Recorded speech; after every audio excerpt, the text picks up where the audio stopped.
Sometimes I'm like, yo, you over the edge, TMZ with it. But The boy gonna do you something nasty. I hate to say it, more times than not, he get the results he wants.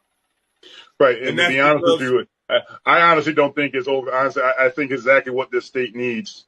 We've always needed a platform where we can call out the nonsense The repercussions. and give people the props that they deserve and I call out the got you. people who are full of it. And honestly, I think that more and more people are starting to utilize Mike's platform for that. And honestly, I know a lot of folks. A lot of people talk to me, "Oh, Emerson, like you're on there and you talk this and you talk that," and I'm like, "Listen," I said, name one thing that he's been wrong about.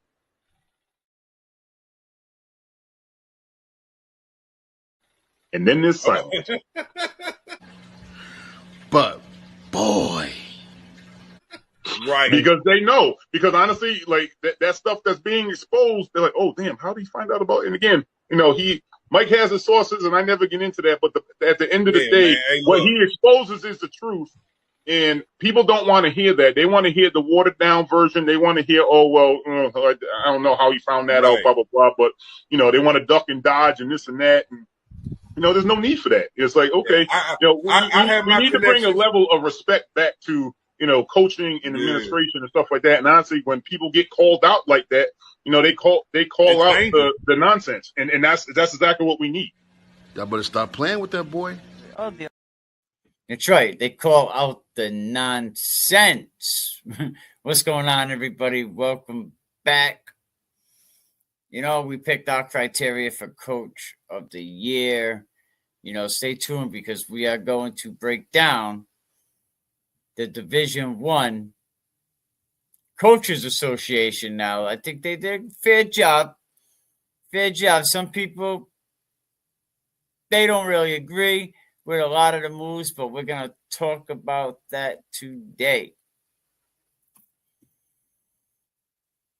But first, take this walk with me. A lot of people was like the Alejandro situation, a lot of coaching jobs open up, and I've been firm with it. I said to Jimmy Cook, and I said to Anthony Alejandro, we're going to be keeping an eye and seeing how you guys are doing this year, like what you are doing. And ever since Alejandro was on Shea Raiders, oh yeah, he was absolutely on Shea. Okay, we back, man. What's up, everybody? The top 5 coaches, 5 programs in decline. We're gonna talk about that coming up soon. That's gonna need a show like all by itself. Top 5 coaches. The bottom 5 in decline. Now, this ain't only my list, like we did with Coach Lee, we asked a lot of people, that we talked to, around Rhode Island high school football. What do you think? Give us some teams that are in decline. What programs are suffering? What programs are slacking? And what programs simply just don't have the right coach in place, or maybe their coach is the game has passed them. And one of the top 5 programs, I know one of them coaches, the game has passed them. Another one just has no business being a head football coach at any time, in any state, in any program. And we're talking about the Okies. The last couple of weeks, people have been,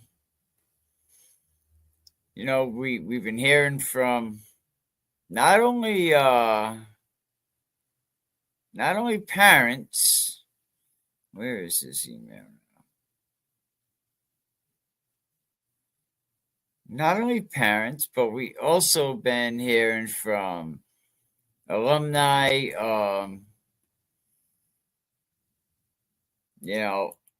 friends of the game, some media people, that might have covered some of these games, but different people that had followed the Oakers for a while. They know what's going on. They know the kids over there. They know the parents. One of the members of the boosting club has a son, that really went through a rough time this season. But you hear from not only parents of players, who care so much about these kids, so much about the game, but also you hear from the players themselves. And some people get to see how bad it really is from the stands and on the field. Now, when I tell you we talk to players, we talk to players. We talk to former players that talked to players about the experiences that these kids had over there with Coach Alejandro. That's the bad guy. The bad guy. The bad guy. Commission. The bad guy. The bad guy. The bad guy. Load up that queen. Shout out to Orneyville, New York system. What camera are we on? Over here? All right. Shout out to Orneyville, New York system. Go down there and check them out. I remember these cups years ago. They used to have like chocolate cream pie over there, at the New York system. And when you go in, you got the weenie counter right there in the corner. And then where they keep the bags and stuff, there was like a dessert cabinet. Shit, I remember they had the jukeboxes that sat right on the counter, But shout out to my man Greg down there. My man Dave Espinoza, rest in peace. Dave Espinoza, people know Dave from Orneyville. You probably know Dave Espinoza. So rest in peace to Dave, passed away recently. Yeah, get down to the New York system and check it out. Tell him Mikey sent you, But, so yeah, where were we? Oh, we talking about Alejandro.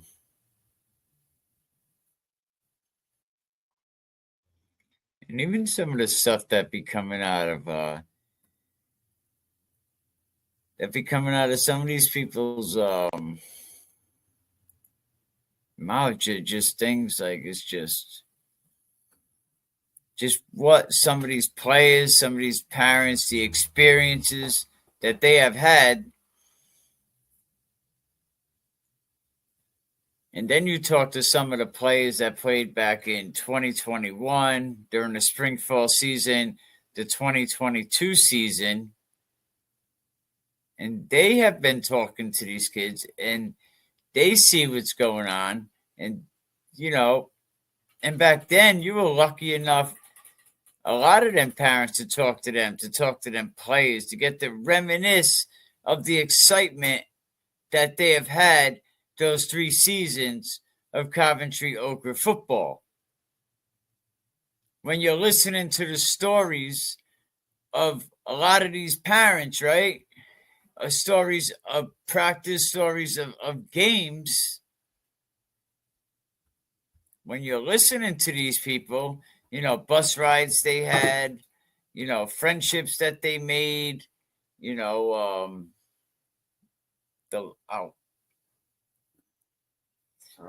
hurt. The love of the game that they've had, different team activities, and winning the Super Bowl. I wish I had it right here, but remind me, I'm going to show you guys. I have an autographed football from that season, from that senior class. So I've been lucky enough to talk to parents from a positive Ochre experience, and we were all able to reminisce about some of them stories, because I remember the days Stanley Dunbar taking over the program. I don't agree with him that it was the worst roster in football because you got some ballers over there. Yeah, Will Turner, Cannavale, Carson. Throughout a couple of years, you had some really, really outstanding football players. And the coaches and the players together, they did what they do, and they coached the program. You might remember after that 21 season, Coventry was trying to fire that staff. And we did the podcast and everything, and that was our fastest audio podcast to 1,000 listeners overnight. But yeah, because people are like, how the hell do you win a Super Bowl and you're getting fired? That was just crazy. So Coach Goodhart and his staff, they got a little, stay of execution, you would say. And then, but that sentence was eventually handed out, but Coach Goodhart was kind of slick with it. He resigned before they had a chance to say anything about, we're going to let you go. Nah, here's my resignation. Have a good day. And you can actually come on the podcast, go back to Thanksgiving, 2 years ago. And Coach Goodhart called us right up. And he said, Mikey, I thought it's only right that I share the news with your listeners. Shout out to Gary Goodhart. I hope everything's doing well wherever you are. And he said, I officially resign from Coventry High School. So he ended up resigning, but this is what they wanted. They wanted to get rid of a guy like Gary Goodhart, who held the kids accountable, made them watch film, held them to the law. If something was law, then this is what it is. Yeah, big shout out to Coach Goodhart. But the point was, them couple of years, it was so positive. And them coaches taught discipline. And discipline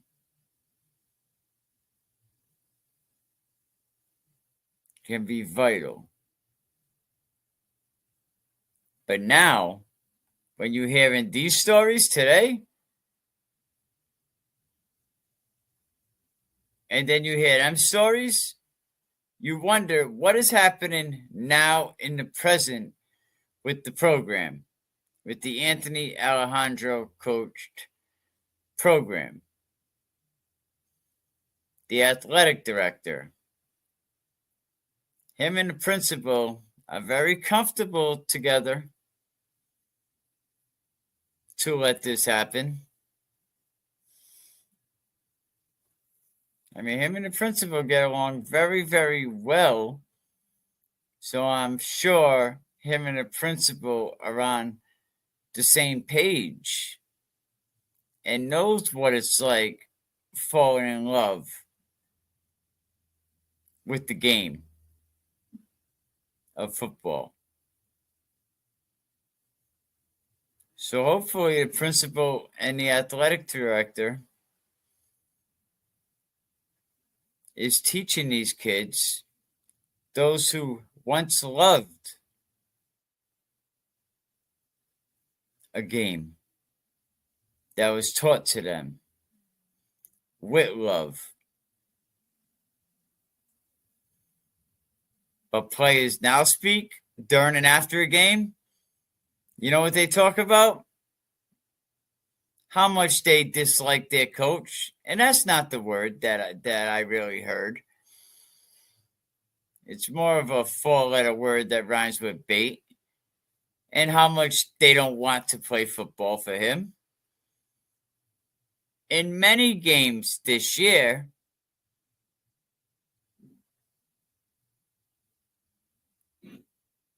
people in the stands said you could hear the players speak loudly with anger and defeat.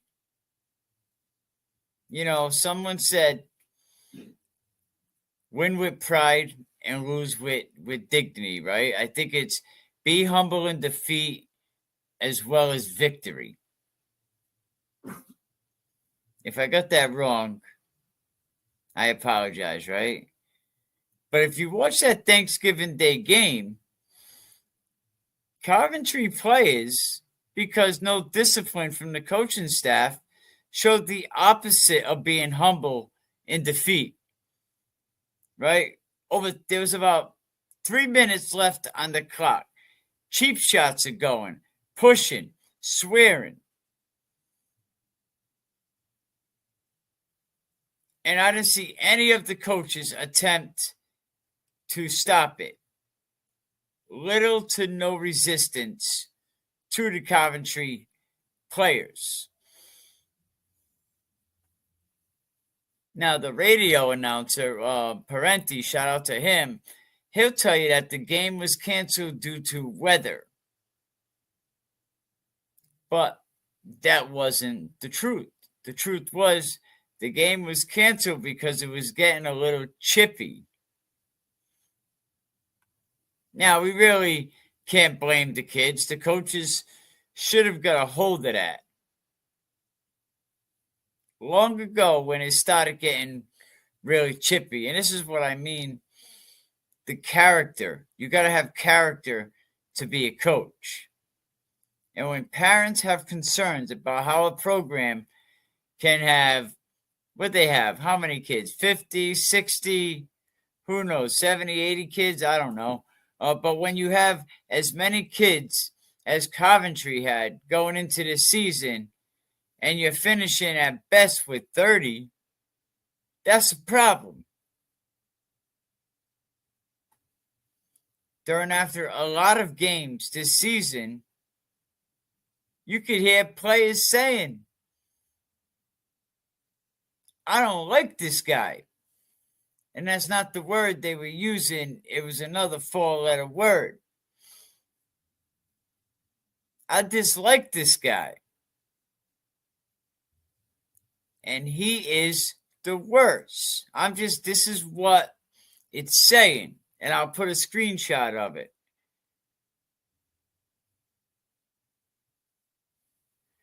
Parents know as their kids were coming off the field saying, I effing hate him. Speaking on Coach Alejandro. Parents were not happy to see what felt like coaches disconnected from each other at the pre-Thanksgiving Day meal. Not sitting with each other, not connecting with each other.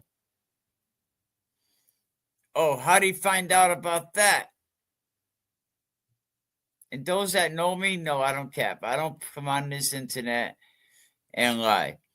A lot of people would vouch. Everything I ever put out here, if it's going on camera, then it has merit.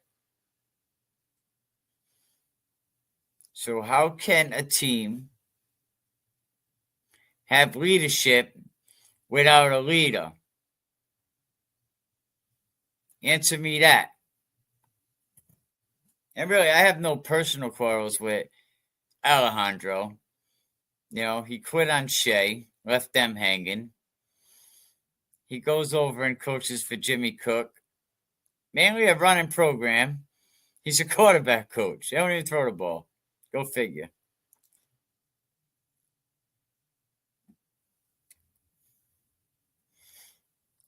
So how can you have leadership and you have no leader?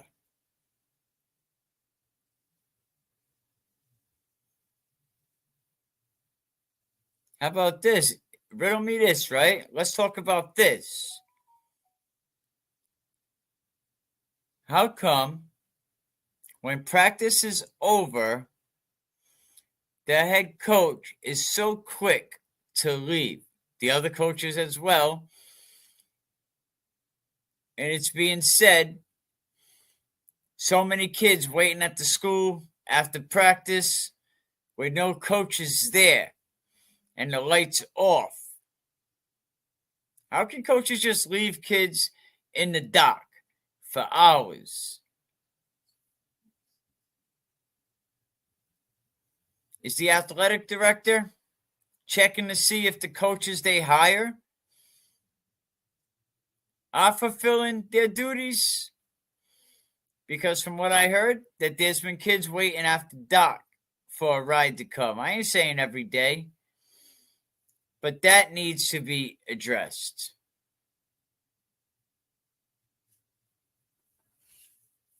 And of course, you're going to deny it, this and that. There'll be people that are going to, and I hope people step up and tell the truth. But it don't bother me because I know now the truth is out there. And that's why I've been saying that this kid should resign, come back in a couple of years when you're more mature. High school coaching isn't for everybody. There was also a story of a kid. This actually, I got the text got sent to me. Maybe I could even put it at the bottom of the screen. It says, one story of a kid who was constantly being bullied or belittled in front of the team by the head coach.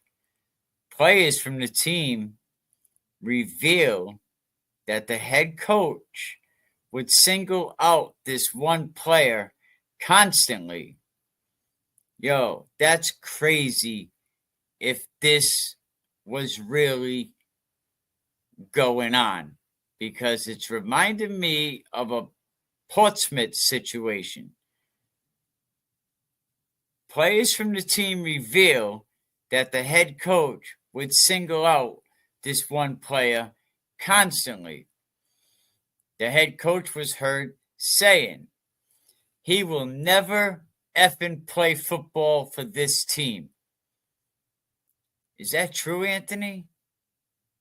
Yo, you really are a weasel.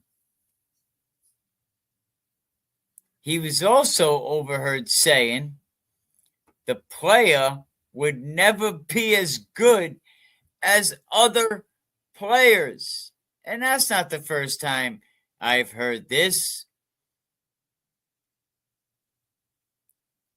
Telling kids, we don't play freshmen under any circumstances. Well, coach, you didn't tell me that when you recruited my kid with pathways, did you? So the kids on this team have a right to be upset. The kids on this team were being coached by a potential bully, allegedly.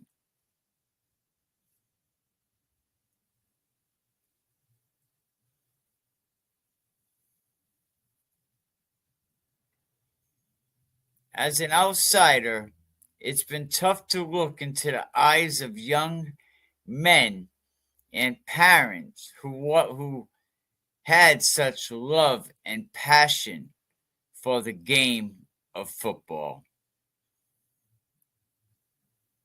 It doesn't seem like any change will ever come back to being the 2000 to 2017 Okies. Back to being the favorite pick for homecoming games. Back to being the team who lost to West Warwick on an average by 35 points. But the trophy is now gone. And the trophy is now sitting back in the Wizards' glass case.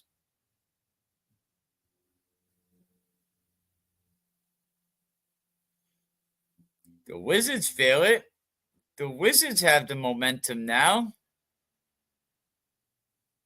The Wizards' pride is back.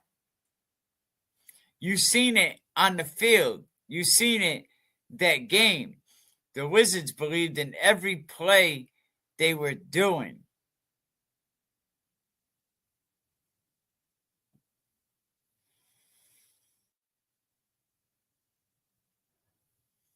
I mean, I'm not even sure if that trophy has to be worried about leaving West Warwick anytime soon, especially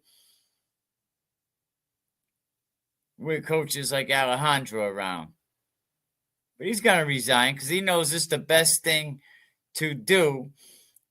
And it's going to be, just come back later. Come back another time. Get more experience. What have you done in a high school level setting that qualified you to be a head coach? Because we talked to Dino Lachey and see if Dino keeps it real. What was the real story? You were carrying a blank clipboard around at Shea. What was on that clipboard? They gave you a lot of, you had some important documents on that, but there was a reason you skeeted out of there. There was a reason you promised that program. They needed you. Shea needed you to make whatever they wanted to work with Dino. And where were you? I don't know.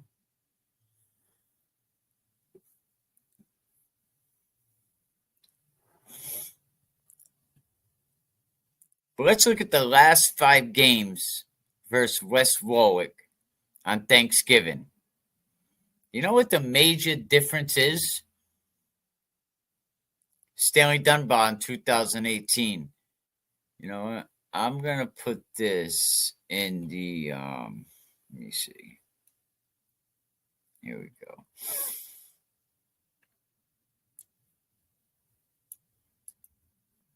I'm going to put this down at the bottom of the screen.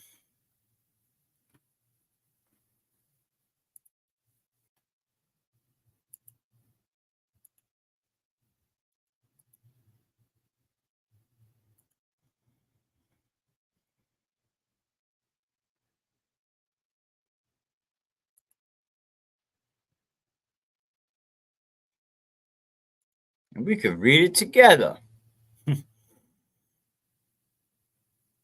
We could read it together. Back in 2018, when Stanley Dunbar took over the program and won Coach of the Year, he beat West Warwick 22-16, bringing that trophy back to Coventry for the first time. And no, all joking aside, that's probably a good reason why he got that Coach of the Year, right? But other than that, who the hell knows? 2019, that game was 35-0. The following season, Stanley goes to Westerly. Gary Goodhart takes over the whole program, turns everything around, switches everything up, goes with a whole different type defense, goes running game, not a lot of passing. And he went 48-7. The following season, 2021. Oh, that was it, 48-7. 2022, 34-0. And now we go to the 2023 season. Alejandro comes in as head coach.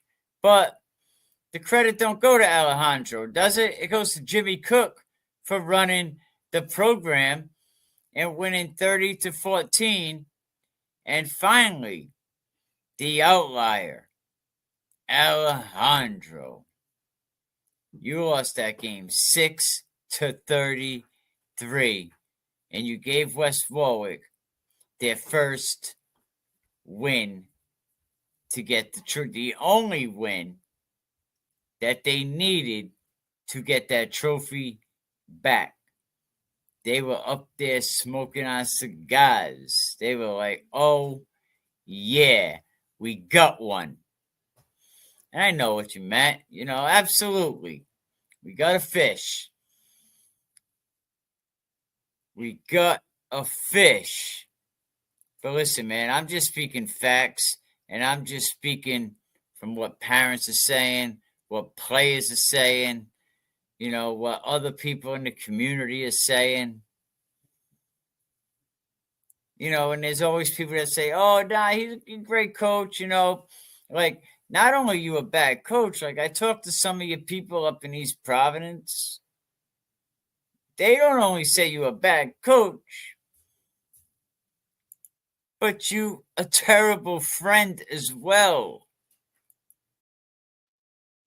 Oh, we're going to break this down. We're going to break it down. Now let's look at your game performance. Let's look at how you performed this season. So if we basically look at the team's just overall percentage, right? I think I got it right here. The team's overall record, right? Like 2-7. Like that was their overall record. You know, I remember Eric Rube said this past season that he did not see a game that Coventry could lose. And I said, I'm sorry, I disagree. I don't see a game that Coventry could win. And not because of talent. Nate Petrarca, I think he could have done a much, much better job with Cam Jones. But that happens when you don't coach the players up. You never seen Cam Jones, Nate Petrarca having the seasons they did under Gary Goodhart. Never. It took him half the season to leave a tight end in the block. So going 2-7, that's like a 2% win rate, 22, percent win rate. So it's clear that this staff has struggled to achieve any type of momentum, victories. You beat, a Jay Addison Mount Pleasant, football program. Salute to Jay Addison. Great coach, just going through some issues right now. Going through some serious issues right now. But with a 2-7 record in a league, they're basically like 10th, showing that they have difficulties competing effectively against other teams in their division. If you look at their away game record, 1-6. This highlights challenges in performing well outside their home environment, preparing, watching film, teaching the kids how to recognize the difference between a zone, man. What type of defense are you going to use here? Getting the kids' skills better.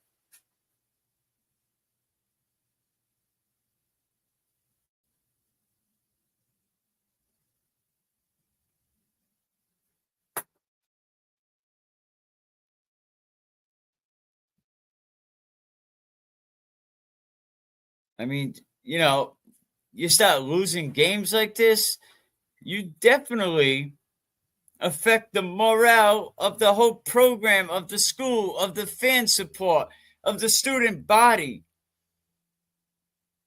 And the team's performance against significant competitors suggests a lack of progress, no strategies, no preparation. You can't have preparation when you're canceling practice, Anthony. When you're closing the gym and you're not even have 100% more credible. Shout out to you. Absolutely. When you can't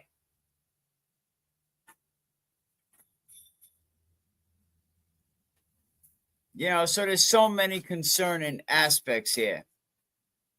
Reports of Coach Alejandro's use of vulgar language and threats towards the children. And I get that vulgar language, all right, it's football. But the threats, we'll be right back because you already know.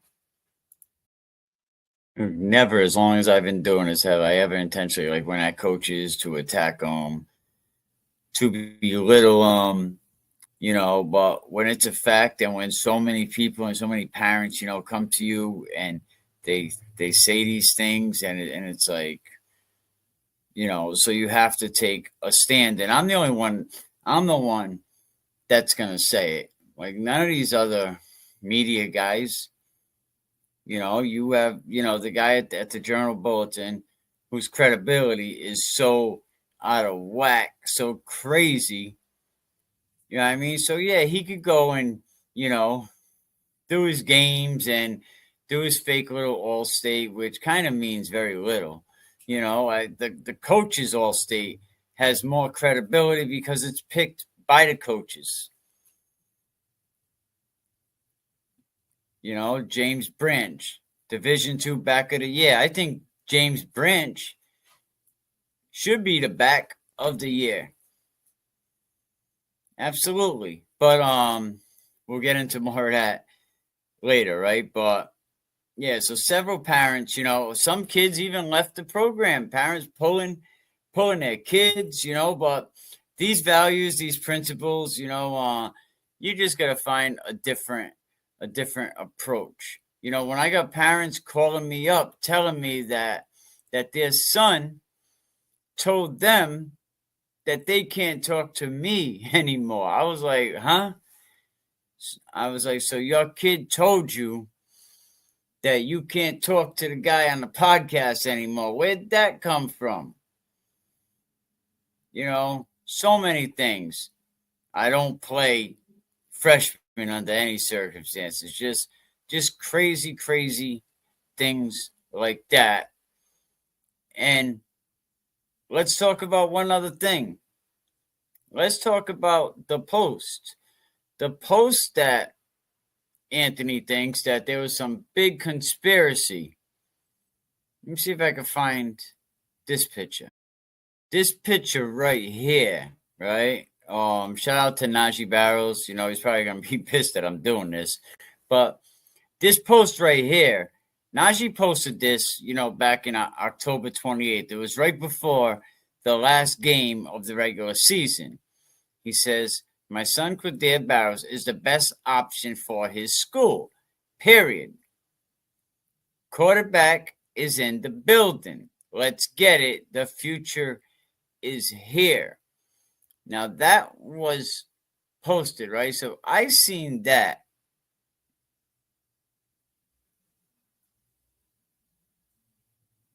And I took that as basically, maybe Najee's saying something. Let me give the little guy a little inspiration. So I did a post saying, Anthony, well, since you said, you recruited this kid, you brought him in for pathways because he's your future. That's why you brought him in. That's what you said, right? You said you brought him in because he's your future. And seeing it's the last regular season game of the year, since he is the future, why don't you let the kid play? So what happens after that is Anthony goes to practice later that day, and he decides, hey, QB1, busting the kid's balls. He didn't know nothing about it. More signs of bullying. Starts throwing all type of QB plays at him. Oh, you think you're the starter? You think you're the starter? And then the other coach, I think, did it. You think you're the starter and the kid had no idea what he was talking about. So he calls his dad. He's like, Dad, blase, blah, this or that. And Najee's like, I'll take care of it. And Najee has never been the one, I don't think, to brag or boast about his kids. I think a lot of people didn't even realize that Najee's kids went to Coventry. Right? I don't think he realized that. So, so he made a big deal about it, and anybody can ask Najee if you don't believe it. Ask Najee his experiences watching the team this year. Poor Cameron Jones had to get hurt before another kid can come in and play. You seen he was struggling. Why didn't you coach Cameron Jones up? Another example of not doing enough to coach your program up because you don't have the experience. You know, and I never capped about a coach. I never capped about his friend, Derek D'Souza. What went on as situated, I told you the truth. Chris Skirker, I told you the truth. When North Smithfield had their situation, we stood by them kids and brought you the truth. When Lima, Chris McCall, all that BS was going on with the formula, we came here with the facts. We came with the truth. When Josh Lima recently went through an investigation, $80,000 it cost his school department, and a kid severely got his head banged open. The kid went to the hospital with no adult supervision. I came with the truth. So anytime I'm up here on this camera, you may not like it, what I have to say, but I'm coming with the truth. And the truth is, Coventry needs a new system. They need a new coach for sure. Anthony can go over there at Cranston East and be with Papa Cook. That's the bad guy. Bad guy. Bad guy. That's the bad guy. The bad guy. The bad guy. Commission. The bad guy. The bad guy. We don't do no talking. We know what they do for the view. If I take a